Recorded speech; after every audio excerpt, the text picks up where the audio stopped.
Good evening students. हम कर रहे थे second chapter basic accounting terms and आज हमारी लास्ट क्लास है, तो स्टार्ट करते हैं। Number 35 rebate.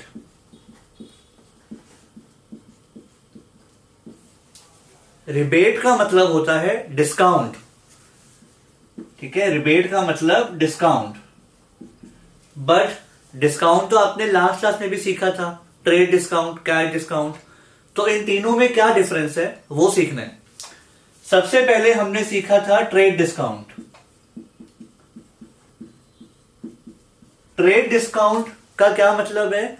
जब आप बल्क में खरीदते हो लार्ज क्वांटिटी में तो प्राइस कम पड़ जाता है, that is called trade discount, right. तो ट्रेड डिस्काउंट मतलब बल्क में जब मिलता है, जब आप बल्क में परचेज करते हो, जिसको हम बोलते हैं क्वांटिटी डिस्काउंट। फिर एक होता है कैश डिस्काउंट। अब ये क्या होता है? कैश डिस्काउंट इज जब आप पेमेंट करते हो, जब हम पेमेंट करते हैं तो सामने वाली पार्टी डिस्काउंट दे देती है, राइट। आज हमने सीखना है रिबेट। अब ये क्या है सुनो। सपोज आपने गुड्स खरीदे, ठीक है, गुड्स खरीदे 2 लाख के और आप गुड्स यहां पे लेके आ चुके हो अपनी शॉप पे। बाद में आपने देखा कि वो क्वालिटी में थोड़े कम थे, मतलब जो आपने पसंद की थी क्वालिटी वो क्वालिटी नहीं थी। तो आपने फोन किया सेलर को कि भाई साहब ये क्वालिटी तो अच्छी नहीं है। तो उन्होंने आपको बोला कि सर सामान वापस मत भेजो, अगर ये बेच सकता है तो बेच दो, थोड़ी सी कम क्वालिटी है ना, खराब तो नहीं है, इसको आप बेच दो, हम आपको थोड़ा सा डिस्काउंट दे देते हैं। ठीक है, रीजन क्वालिटी बेकार थी इसीलिए वो मुझे डिस्काउंट दे रहा है। बल्क की वजह से नहीं है ये डिस्काउंट, पेमेंट की वजह से नहीं है, क्वालिटी की वजह से है। तो जब मुझे डिस्काउंट मिलता है किसी और रीजन से इनके अलावा, दैट इज कॉल्ड रिबेट। ठीक है, तो इन शॉर्ट रिबेट का मतलब भी डिस्काउंट होता है जब हमें सेलर डिस्काउंट दे रहा है बट किसी और रीजन से, और वो रीजन क्या हो सकते हैं? Because of poor quality. Clear? अब पढ़ लो।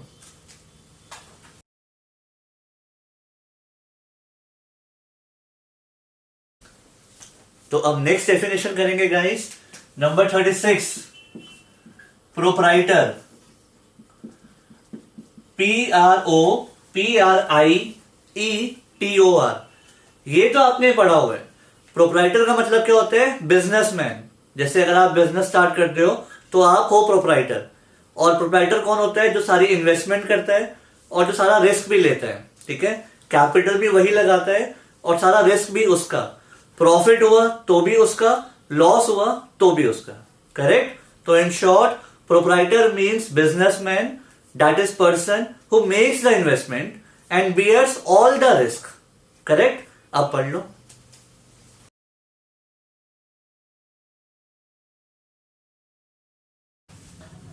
गाइस अब नेक्स्ट डेफिनेशन है इंसॉल्वेंट। वर्ड है इंसॉल्वेंट और एक है सॉल्वेंट। दोनों का क्या मीनिंग है? इनसॉल्वेंट मतलब वो पर्सन जो अपने डेट्स क्लियर नहीं कर पा रहा, जो अपने उधार पे नहीं कर पा रहा, वो उस पोजीशन में ही नहीं है कि अपने उधार पे कर सके।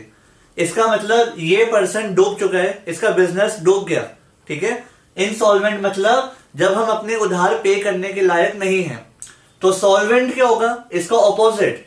सॉल्वेंट मतलब हमारे पास काफी फंड्स हैं, हम अपने उधार पे कर देंगे, राइट। आपने सुना होगा वो दिवालिया निकल जाता है काइंड ऑफ। तो इनसॉल्वेंट वही हो गया। ठीक है, अपने पैसे नहीं दे सकते, उधार नहीं दे सकते। सॉल्वेंट मतलब हमारी पोजीशन स्ट्रांग है, हम सबके पैसे वापस कर सकते हैं। क्लियर? अब पढ़ लो।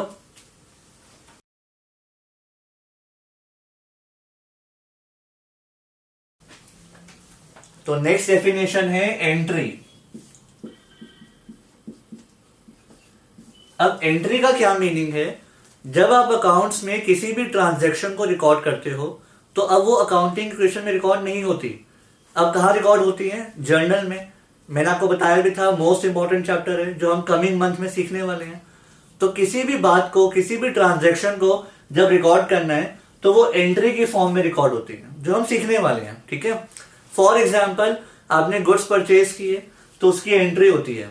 आपने बैंक में कैश डिपॉजिट किया उसकी भी एंट्री होती है। सारी फाइनेंशियल ट्रांजैक्शंस को एंट्री में लिखा जाता है। ठीक है, जो हमने सीखना है, किस में सीखना है? जर्नल में, राइट। उसके बाद होता है फाइनल अकाउंट्स। ठीक है, अब ये फाइनल अकाउंट्स क्या है? जब आप सारी अकाउंट्स सीख लोगे, जर्नल, लेजर, कैश बुक, तो ईयर के एंड में फाइनल अकाउंट्स बनाए जाते हैं, जो न्यूज़पेपर में पब्लिश होते हैं, जो इंटरनेट पे होते हैं और जिनको बाकी लोग देखते हैं। और फाइनल अकाउंट्स में क्या क्या बनाया जाता है? एक होता है प्रॉफिट एंड लॉस अकाउंट, एक ये बनाया जाएगा। ठीक है, और एक होती है बैलेंस शीट। अब आप बोलोगे सर बैलेंस शीट तो हमने सीख ली, वो तो छोटी सी बैलेंस शीट सीखी है, वो मेन थोड़ी है। मेन तो आप यहां पे सीखोगे, दिसंबर में होगी स्टार्ट। ठीक है, तो जब आप पूरी अकाउंट सीख लोगे, बेसिक सीख लोगे, उसके बाद एंड में ये बनाए जाते हैं, जो न्यूज़पेपर में पब्लिश किए जाते हैं वो ये होते हैं, इसीलिए इनको कहा जाता है फाइनल अकाउंट्स। एंड में ये बनाया जाता है। ठीक है, प्रॉफिट एंड लॉस से क्या आता है? या तो आपका प्रॉफिट आएगा या लॉस आएगा। और बैलेंस शीट में हम क्या दिखाते हैं लोगों को? हमारी लाइबिलिटीज और हमारे एसेट्स। ठीक है, सो ये हमारे मेन अकाउंट्स हैं जो एंड में होंगे, जो हम सीखेंगे दिसंबर में। क्लियर? अब पढ़ लो।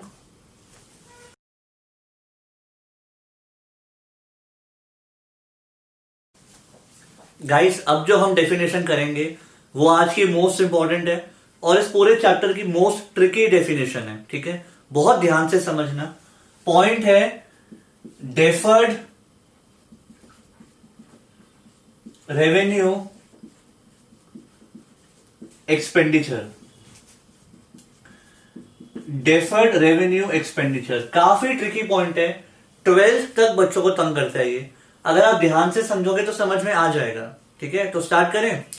आपको याद होगा जब मैंने एक्सपेंडिचर की डेफिनेशन करवाई थी तो मैंने आपको सिखाया था एक्सपेंडिचर मतलब खर्चा, और उसमें आते हैं दो टाइप के। एक था कैपिटल एक्सपेंडिचर और एक था रेवेन्यू एक्सपेंडिचर। थोड़ा बहुत याद है ये? अगर आपको याद हो, कैपिटल एक्सपेंडिचर क्या होता है? जब हम कोई एसेट खरीदते हैं, राइट, जब आप कोई एसेट खरीदते हो।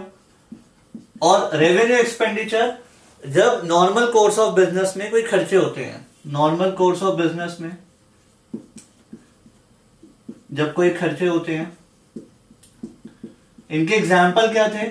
नॉर्मल कोर्स ऑफ बिजनेस में रेंट होता है, सैलरी होती है, और इसमें मशीनरी खरीदी,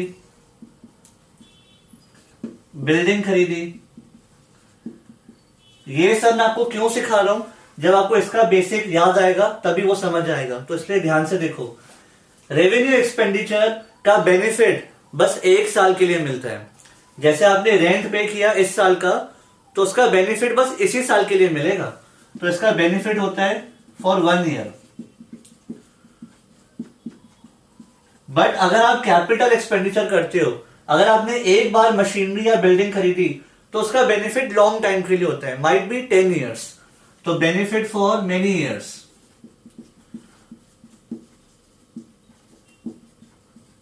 राइट, थोड़ा बहुत याद आ रहा है? अब इसकी प्रेजेंटेशन कैसे करते थे? रेवेन्यू एक्सपेंडिचर आते हैं प्रॉफिट एंड लॉस अकाउंट में। प्रॉफिट एंड लॉस अकाउंट में लेफ्ट साइड पे एक्सपेंसेस आते हैं। ठीक है, तो रेवेन्यू एक्सपेंडिचर जैसे रेंट पे किया, सैलरी पे करी, वो यहां आता है। रीजन, प्रॉफिट एंड लॉस में इस साल के खर्चे आते हैं और रेंट और सैलरी इसी साल का है, उसका बेनिफिट बस इसी साल के लिए मिलेगा, तो वो इस साल के खर्चे हैं। पूरा का पूरा रेंट 1 साल में दिखा देंगे, पूरी की पूरी सैलरी 1 साल में दिखा देंगे। राइट, फिर आते हैं कैपिटल एक्सपेंडिचर में, ये शो होती है बैलेंस शीट में। फॉर एग्जाम्पल, आपने मशीनरी खरीदी, तो मशीनरी यहां पे आएंगी 10 लाख की। अब ऐसा नहीं है कि खर्चा नहीं हुआ, बट हमने वहां पे क्यों दिखाई है? क्योंकि उसका बेनिफिट सिर्फ 1 साल के लिए नहीं मिलेगा, काफी टाइम के लिए मिलेगा, मान लो 10 ईयर्स। तो जो उसकी कॉस्ट है वो हम एक साथ यहां नहीं दिखाएंगे, हम पार्ट्स में दिखाएंगे, टुकड़ों में, 10 ईयर्स में दिखाएंगे। दोबारा सुनना, प्रॉफिट एंड लॉस में आते हैं इस साल के खर्चे, रेंट और सैलरी तो इसी साल का है, बट जब आपने मशीनरी खरीदी तो उसका बेनिफिट बस इस साल के लिए नहीं है, 10 ईयर्स के लिए है। तो उसको हम यहां पे दिखाएंगे, बट 10 ईयर्स में दिखाएंगे आराम आराम से। और किस नाम से दिखाते हैं? डेप्रिसिएशन के नाम से, राइट। हर साल 1 लाख दिखा देंगे डेप्रिसिएशन।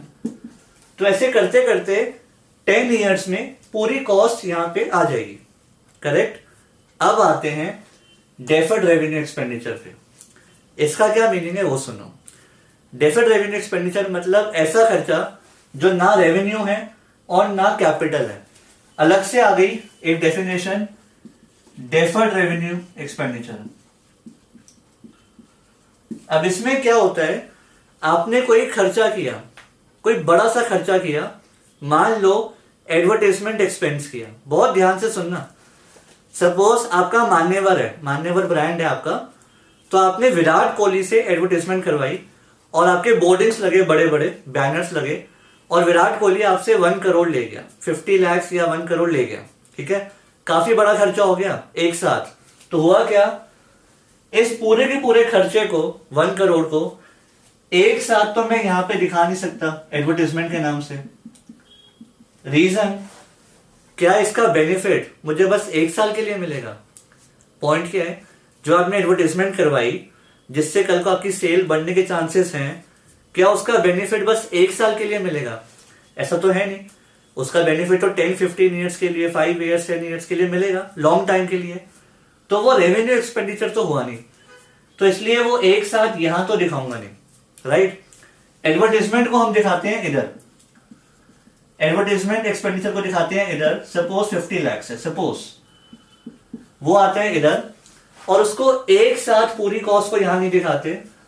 उस एडवर्टाइजमेंट को हम धीरे धीरे दिखाते हैं, मतलब 10 ईयर्स में।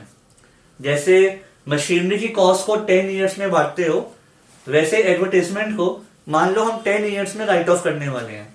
तो अगर 50 लाख को 10 ईयर्स में करना है तो हर साल कितना हो गया, 5 लाख।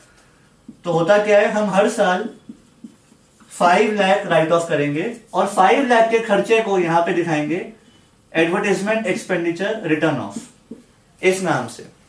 ऐसे करते करते हर साल 5 लाख दिखाएंगे और 10 ईयर्स में पूरी कॉस्ट यहां आ जाएगी, ठीक है। अब पॉइंट क्या है कि सर क्या ये रेवेन्यू एक्सपेंडिचर है? नहीं। रीजन, क्योंकि इसका फायदा 1 साल के लिए नहीं है, 10 ईयर्स के लिए है, ठीक है। तो वो रेवेन्यू एक्सपेंडिचर तो हुआ नहीं, नॉर्मली ऐसे खर्चे होते भी नहीं है। अब दूसरा पॉइंट कि सर ये क्या ये कैपिटल एक्सपेंडिचर है? क्योंकि आपने बैलेंस शीट में दिखाया हुआ है और बैलेंस शीट में तो हम कैपिटल एक्सपेंडिचर दिखाते हैं, तो क्या ये कैपिटल एक्सपेंडिचर है? ये वो भी नहीं है। ध्यान से सुनना इसका रीजन। कैपिटल एक्सपेंडिचर मतलब जब आप कोई एसेट में इन्वेस्ट करते हो, एसेट, मशीनरी, बिल्डिंग, ये सारे एसेट्स हैं जिनकी रीसेल वैल्यू होती है, जो बिक जाएंगे। क्या एडवर्टाइजमेंट की रीसेल वैल्यू होती है? जो आपकी बोर्डिंग्स लगी हुई है मान्यवर की, क्या आप उन्हें बेच सकते हो? क्या कोई और गारमेंट्स का ब्रांड उन्हें खरीदेगा? कभी नहीं खरीदेगा, ठीक है। तो एडवर्टाइजमेंट की रीसेल वैल्यू नहीं है, वो बिकती नहीं है, इसीलिए वो कैपिटल एक्सपेंडिचर भी नहीं है। तो इन शॉर्ट, ना वो रेवेन्यू एक्सपेंडिचर है ना वो कैपिटल है, उसे एक अलग से हेडिंग दी गई, deferred revenue expenditure, deferred revenue expenditure. और इसमें क्या आता है, एडवर्टाइजमेंट। इसमें बेसिकली वो खर्चे आते हैं जिनको हम 1 साल में राइट ऑफ नहीं करते, 8 ईयर्स 10 ईयर्स में करते हैं, ठीक है। बट ये एसेट भी नहीं होते, तो ना तो ये 1 साल में राइट ऑफ होंगे, ना ये एसेट होते हैं, इसीलिए इनको अलग से हेडिंग दी गई, डेफर्ड रेवेन्यू एक्सपेंडिचर। इनको रखा जाता है एसेट्स के साथ, अलग से थोड़ा सा वहीं रखा जाता है और धीरे धीरे राइट ऑफ किया जाता है, ठीक है। आई होप थोड़ा सा समझ आ गया होगा। अब पढ़ लो।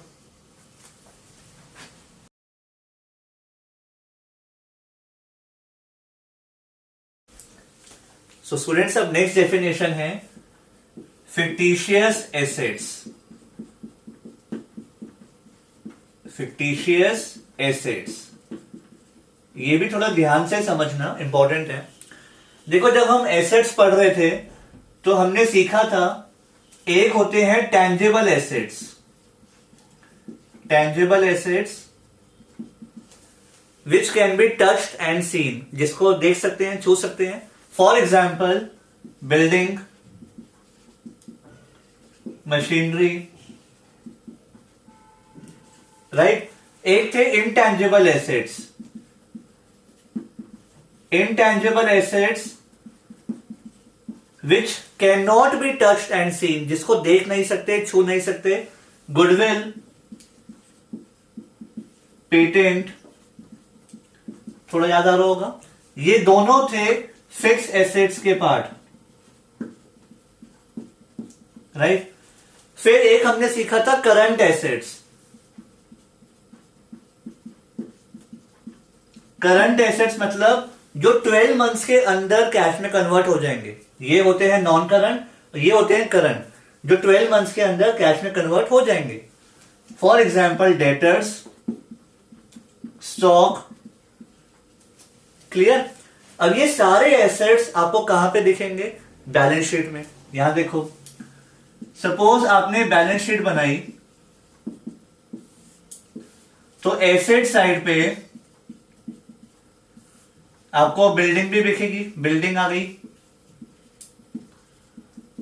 मशीनरी भी यहीं आएगी, गुडविल भी आएगी, स्टॉक भी यहीं आता है, डेटर्स भी यहीं आते हैं, ठीक है, ये सब यहीं आते हैं। एक और एसेट आपको यहां पे दिखेगा और उसका नाम होता है एडवर्टाइजमेंट एक्सपेंडिचर।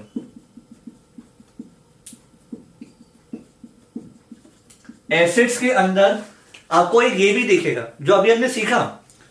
एडवर्टाइजमेंट एक्सपेंडिचर क्या होता है? बेसिकली ये खर्चा होता है, बड़ा खर्चा, जिसको हम एक साथ प्रॉफिट एंड लॉस में नहीं दिखाते। पहले हम उसको वहां रखते हैं, फिर धीरे धीरे यहां लेके जाते हैं, राइट। अब ये एसेट्स में पढ़ तो रहे, मतलब एसेट्स में है, उसी ग्रुप में है, बट एक्चुअली ये एसेट है ही नहीं। क्या ये सेल होगा? बिल्कुल नहीं। क्या ये कैश में कन्वर्ट होगा? बिल्कुल नहीं। तो ये तो एसेट है ही नहीं। तो फिक्टिशियस एसेट्स का मतलब ही क्या होता है? जो एसेट्स में है, जो उसके ग्रुप में है, but actually it is not an asset. ठीक है, समझ पा रहे हो? एसेट्स में लिखा तो गया है, बट एक्चुअली ये एक एसेट है ही नहीं।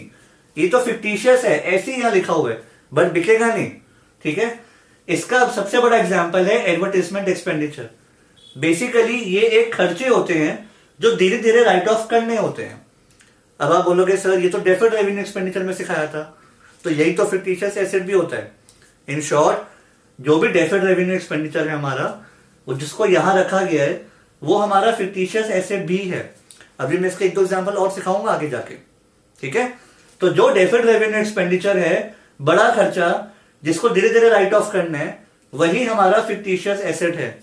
ठीक है, तो एसेट के ग्रुप में आपको दिखेगा, बट एक्चुअली ये एसेट नहीं है। ना ये कैश में कन्वर्ट होने वाला है, ना इससे कोई सर्विस मिलने वाली है। ठीक है, बस एक चांसेस है कि शायद सेल बढ़ जाएगी। आप पढ़ लो।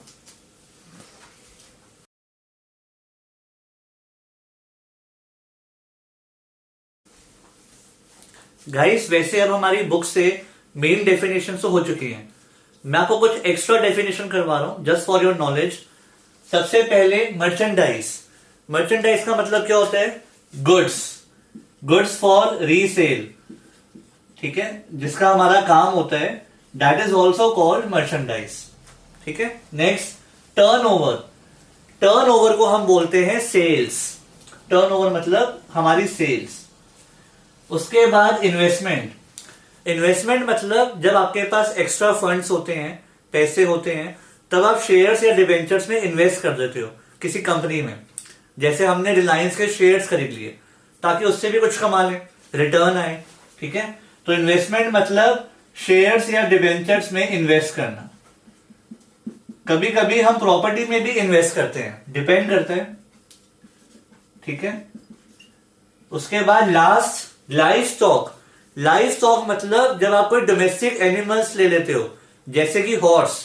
ध्यान से सुनना, जब कोई बिजनेसमैन हॉर्स खरीद लेता है अपने बिजनेस में रखने के लिए, that is called life stock. अब आप बोलोगे सर बिजनेस में हॉर्स कौन रखता है? तो ऐसा नहीं है। जब काफी बड़े लोग होते हैं, अमीर लोग होते हैं, वो हॉर्सेस भी रखते हैं। आपने मूवी देखी होगी रेस, उसमें सैफ अली खान को भी शौक था हॉर्सेस रखने का, तो दैट इज ऑल्सो पॉसिबल। तो अगर आप कोई डोमेस्टिक एनिमल लाते हो that is called live stock, ठीक है। शेयर्स या डिबेंचर्स में इन्वेस्ट करते हो, इन्वेस्टमेंट। टर्नओवर मतलब सेल्स, और मर्चेंडाइज मतलब गुड्स, ठीक है। अब ये पढ़ लो।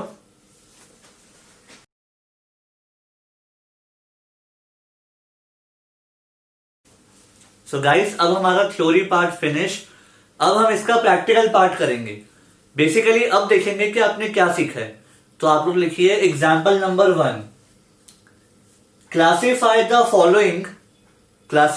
Following into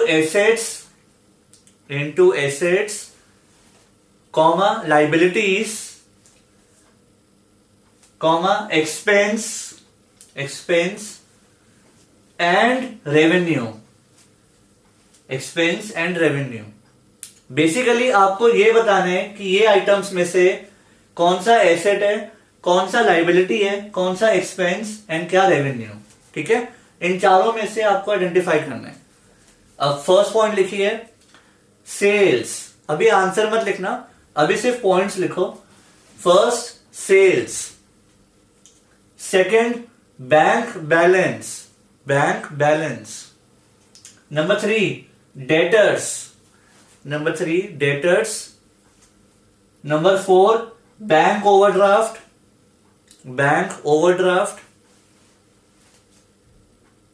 number 5 creditors, number 6 salary to manager,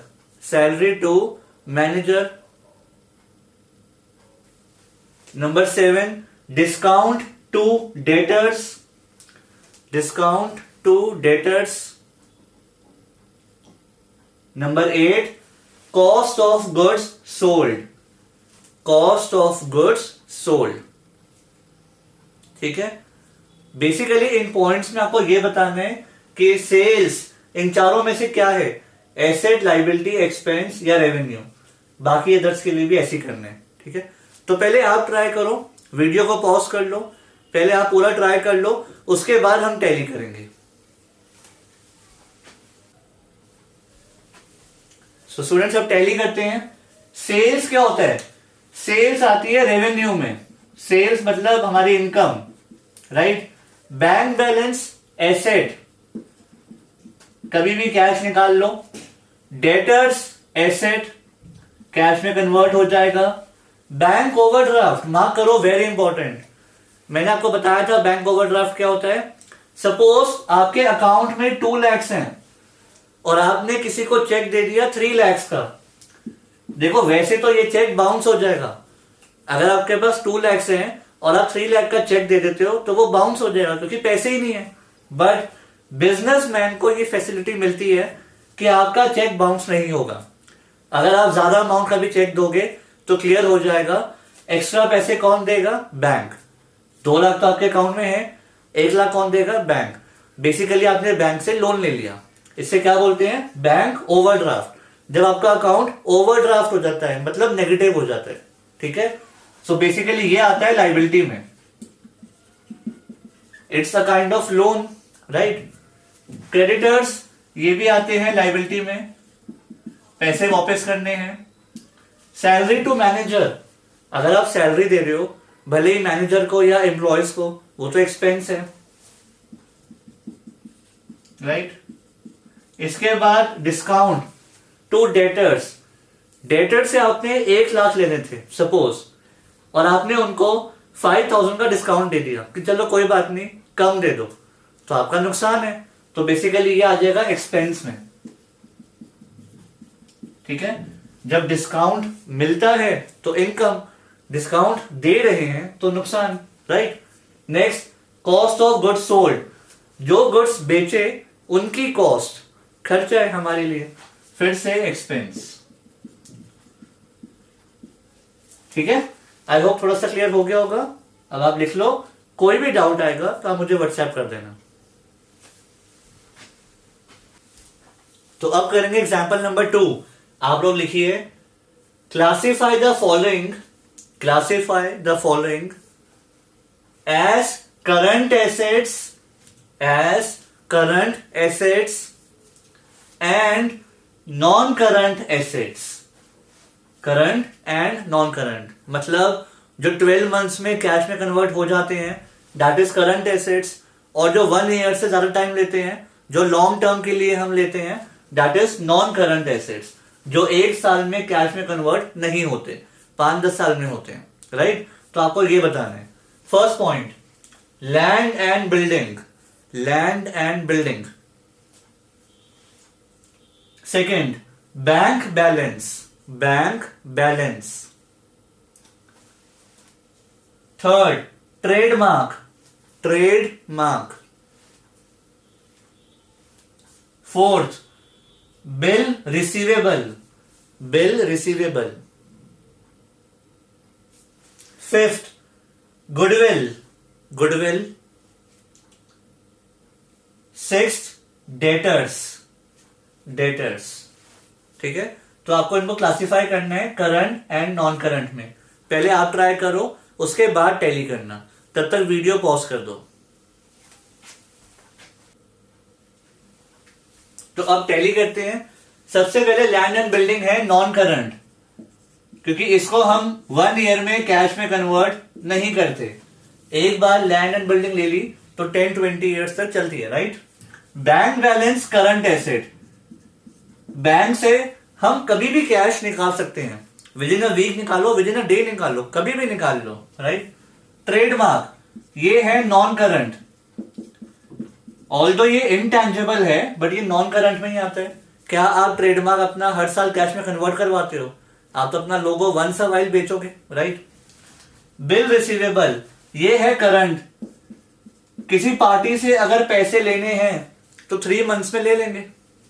goodwill भी नॉन करंट, इनटैंजिबल का पार्ट है नॉन करंट का, गुडविल बार बार नहीं बिकती।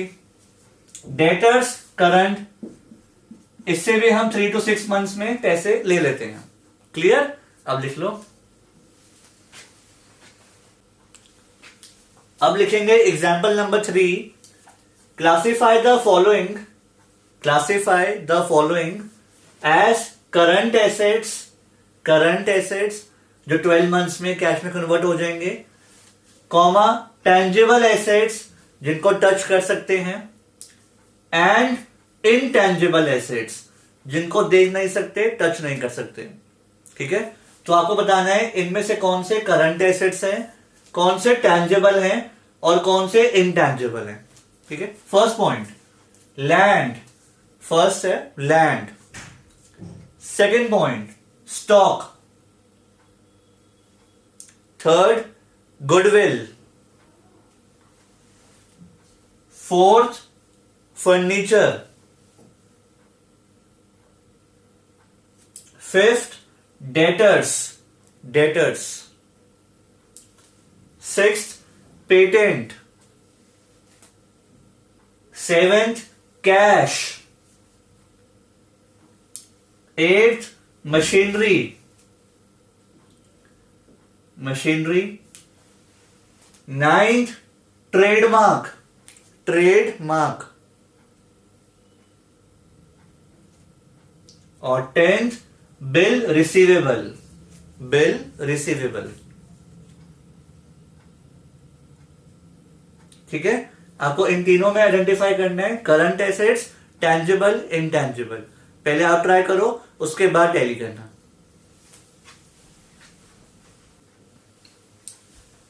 तो अब टैली करते हैं। सबसे पहले लैंड, लैंड है टेंजिबल एसेट्स जिसको टच कर सकते हैं। उसके बाद स्टॉक, स्टॉक क्या होता है? करंट एसेट्स जिसको 12 मंथ्स में कैश में कन्वर्ट कर सकते हैं। अब आप में से कुछ स्टूडेंट्स को डाउट आएगा कि सर स्टॉक भी तो टेंजिबल है, टच तो कर ही सकते हैं, बट वो टेंजिबल में नहीं आता। रीजन यहां देखना, मैंने आपको बताया था एसेट्स 2 मेन टाइप के होते हैं, एक नॉन करंट और एक current assets, right. Current assets जो 12 मंथ्स में कैश में कन्वर्ट हो जाएंगे, नॉन करंट जो मोर देन 12 मंथ्स लेते हैं। नॉन करंट के अंदर आते हैं टेंजिबल एंड इनटेंजिबल। ठीक है, जिसको देख सकते हैं, जिसको नहीं देख सकते। तो करंट एसेट्स तो वैसे ही अलग से पार्ट हो गया, वो इसमें तो आएगा ही नहीं, टेंजिबल वाले में। समझ रहे हो? टेंजिबल और इनटेंजिबल में कौन से होते हैं? जो नॉन करंट होते हैं, जो 1 साल से ज्यादा टाइम लेंगे कन्वर्ट होने में, जिसको हम 1 साल में नहीं बेचते।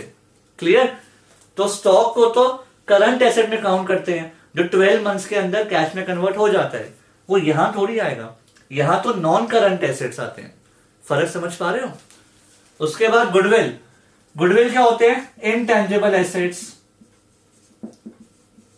Can not be touched and seen. Furniture क्या होते हैं? Tangible. Debtors current assets, 12 months के अंदर कैश में कन्वर्ट करेंगे इसको, तो फर्नीचर को तो करते नहीं इतनी जल्दी। Patent intangible. कैश किस में आएगा? करंट एसेट्स, वो तो खुद ही कैश की फॉर्म में है, उसे तो कन्वर्ट भी नहीं करना। Machinery tangible. Trademark intangible, cannot be seen and touched. BR bill receivable current assets, क्योंकि इसमें जो टाइम होता है वो 3 to 6 मंथ्स का होता है। क्लियर? अब आप लिख लो। सो गाइस एग्जाम्पल 4, बट इसको मार्क करो मोस्ट इंपॉर्टेंट। चारों एग्जाम्पल्स में से सबसे ज्यादा इंपॉर्टेंट ये है, तो अब ये लिखते हैं, आप लोग लिखिए। Classify the following, classify the following as capital expenditure, as capital expenditure, comma, revenue expenditure, revenue expenditure, and deferred revenue expenditure, and deferred revenue expenditure. अब तो आप सीख चुके हो। सो बेसिकली कैपिटल एक्सपेंडिचर जब कोई एसेट खरीदते हैं, रेवेन्यू एक्सपेंडिचर जब नॉर्मल कोर्स ऑफ बिजनेस में खर्चा होता है, जो 1 साल में राइट ऑफ होगा, जिसका बेनिफिट 1 साल के लिए मिलता है। एंड डेफर्ड रेवेन्यू एक्सपेंडिचर जब कोई ऐसा खर्चा करोगे जिसका बेनिफिट आपको ज्यादा टाइम के लिए मिलेगा, लॉन्ग टाइम के लिए, बट उसमें एसेट जनरेट नहीं हो रहा, बट उसका बेनिफिट 8 to 10 ईयर्स के लिए होगा, तो उसको राइट ऑफ भी लॉन्ग टाइम में करते हैं। ठीक है, स्टार्ट करें। First point, purchase of furniture, purchase of furniture. Second, payment of salary, payment of salary. Third point, advertisement expenditure, advertisement expenditure. Fourth, purchase of goods, purchase of goods. Fifth, machinery imported, machinery imported. Sixth, installation of machinery, installation of machinery. Seventh, preliminary expenses, preliminary expenses. Eighth, underwriting commission, underwriting commission. ये 2 new words हैं आपके लिए, but we will discuss. ठीक है, लिख लिए। अब पहले आप ट्राई करो। ये क्वेश्चन काफी ट्रिकी है, 1-2 एरर्स भी हो सकते हैं, बट कोई बात नहीं, हम डिस्कस कर लेंगे। ठीक है, सो स्टार्ट।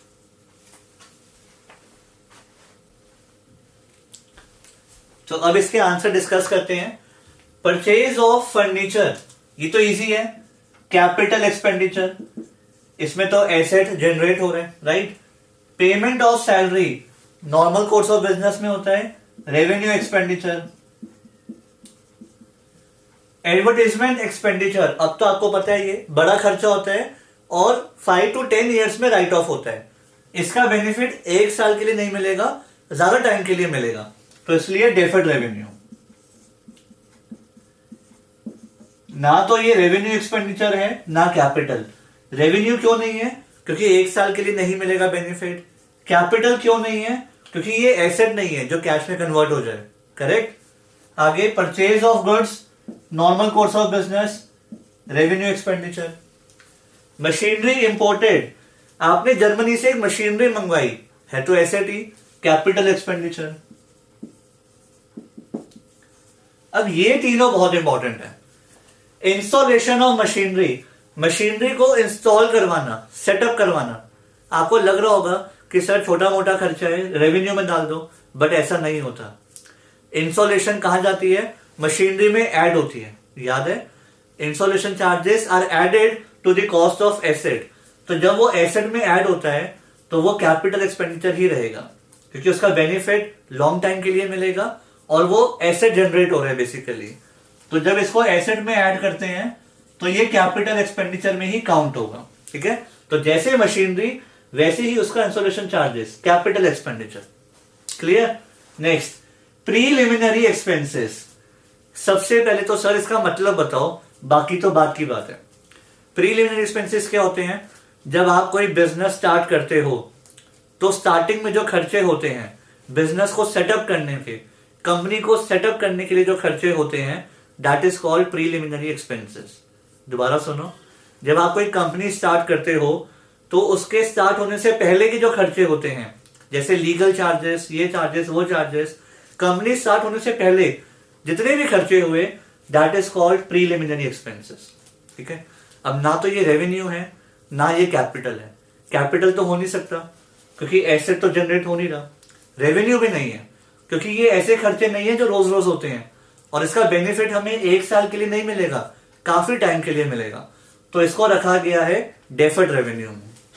दोबारा सुनना, ये कैपिटल तो हो नहीं सकता, एसेट तो जनरेट हुआ नहीं, ये रेवेन्यू नहीं है क्योंकि ये खर्चे हर साल नहीं होते नॉर्मल कोर्स ऑफ बिजनेस में। और जब प्रीलिमिनरी एक्सपेंसेस होते हैं, जब 5-10 लाख खर्च हो जाते हैं, तो उसको हम एक साल में राइट ऑफ नहीं कर सकते, धीरे धीरे राइट ऑफ करते हैं, स्लो स्लो। ठीक है? 5 to 10 ईयर्स में राइट ऑफ करते हैं, तो इसीलिए ये deferred revenue. Clear? Next, under writing commission. अब पहले इसका भी मतलब समझो। जब आप कोई कंपनी स्टार्ट करते हो, जैसे मान लो रिलायंस स्टार्ट हो चुकी है और आज बहुत फेमस है, सबको पता है, तो अगर रिलायंस अपने शेयर्स निकालती है, लोगों तक उसको शेयर्स बेचने हैं, तो उसके शेयर्स तो आराम से बिक जाएंगे क्योंकि फेमस है। बट अगर आप कोई नई कंपनी स्टार्टअप करते हो तो आपके शेयर्स तो कोई खरीदेगा नहीं, और शेयर्स खरीदे बिना पैसे नहीं आएंगे, तो कंपनी स्टार्ट कैसे होगी? तो होता क्या है, जब कोई नई कंपनी स्टार्ट होती है तो अंडर राइटिंग कमीशन वाले अंडर राइटर्स आ जाते हैं। अंडर राइटर्स कौन होते हैं? अंडर राइटर्स वो लोग होते हैं जो हमारे शेयर्स बिकवाने में हेल्प करेंगे, सेल करवाने में हेल्प करेंगे, और वो एक गारंटी देते हैं कि अगर शेयर्स नहीं बिके तो वो लोग ले लेंगे। दोबारा सुनना, अंडर राइटर्स कौन होते हैं? जो हमारे शेयर्स ले लेंगे और वो कहेंगे कि सर हम बिकवाते हैं, और अगर वो सेल नहीं करवा पाए तो वो लोग ले लेंगे। तो इन शॉर्ट कंपनी स्टार्ट हो जाएगी। ठीक है? अब छोटा मोटा खर्चा तो है नहीं, और ऐसा भी नहीं है कि उसका बेनिफिट बस एक साल के लिए होगा, बेनिफिट लॉन्ग टाइम के लिए है, इसीलिए ये खर्चा भी डेफर्ड रेवेन्यू है। सपोज 10 लाख की कमीशन दी अंडर राइटर्स को, तो इसको 5 to 10 ईयर्स में राइट ऑफ करेंगे, एक साथ नहीं करेंगे। ठीक है? और ये कैपिटल तो हो नहीं सकता, ऐसे तो जनरेट हो नहीं रहे। क्लियर? तो ये था आपका इंपॉर्टेंट क्वेश्चन, अब आप लिख लो। सो गाइस, आज का लास्ट क्वेश्चन थोड़ा अलग है, डिफरेंट है, ध्यान से करना। जैसे आपने स्कूल में इंग्लिश के एग्जाम में किया होता है अनसीन पैसेज, कुछ वैसा ही क्वेश्चन है। आपको एक पैराग्राफ दिया होगा, उसके बाद 5-6 क्वेश्चन दिए होंगे जिसके आंसर उस पैराग्राफ में है। ठीक है? आपको बस 1 वर्ड आंसर लिखने हैं। तो मैं आपको वो क्वेश्चन डिस्प्ले करवा रहा हूं, आप लोग पहले खुद ट्राई करो, टेक 10 मिनट्स, आराम से पढ़ो पैराग्राफ को, फिर क्वेश्चन ट्राई करो, उसके बाद साथ में टैली करेंगे। ठीक है? So start.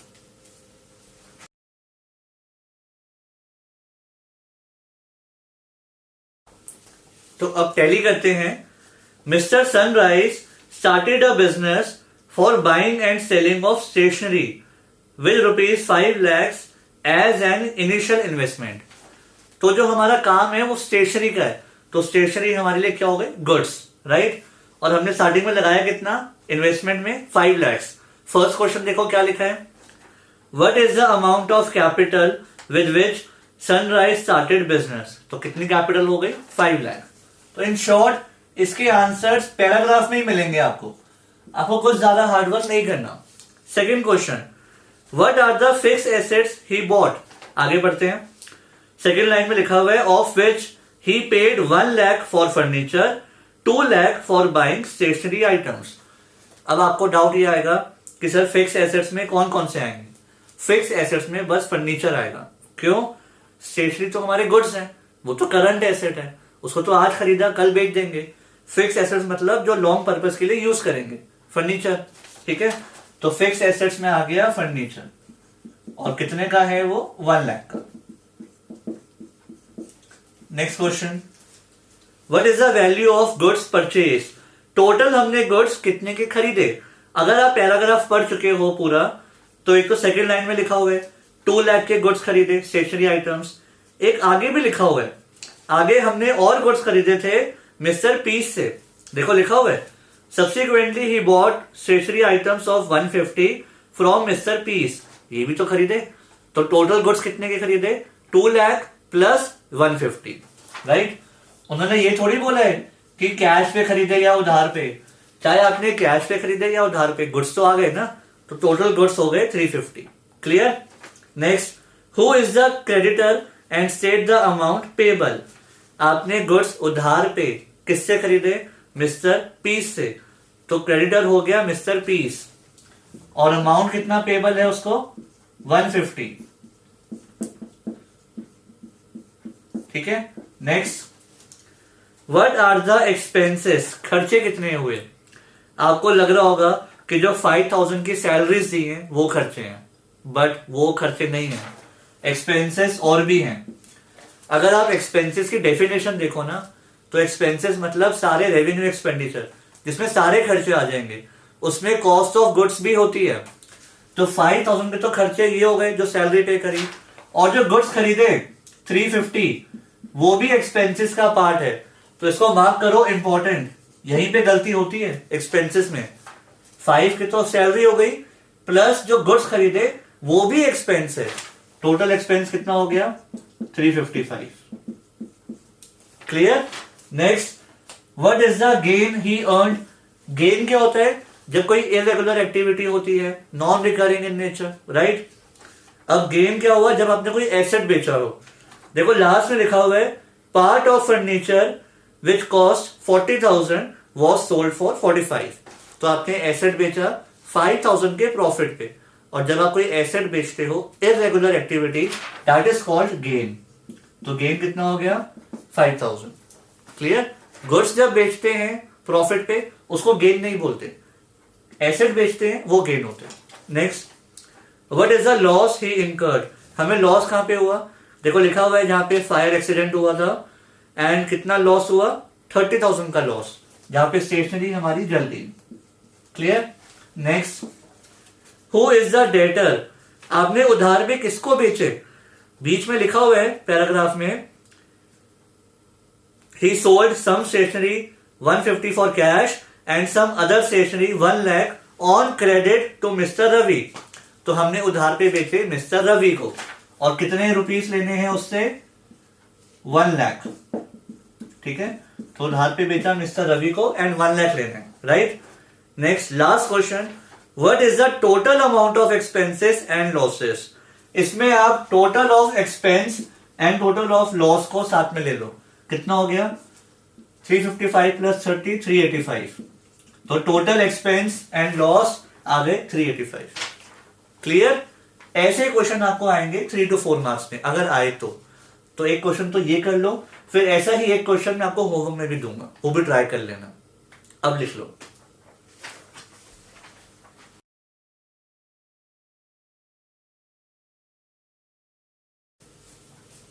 सो गाइस, अब ये चैप्टर फिनिश। अब आपको ये सारे टर्म्स लर्न करनी है और फिर उसका टेस्ट देना है। ठीक है, तो नेक्स्ट क्लास में हम स्टार्ट करेंगे न्यू चैप्टर।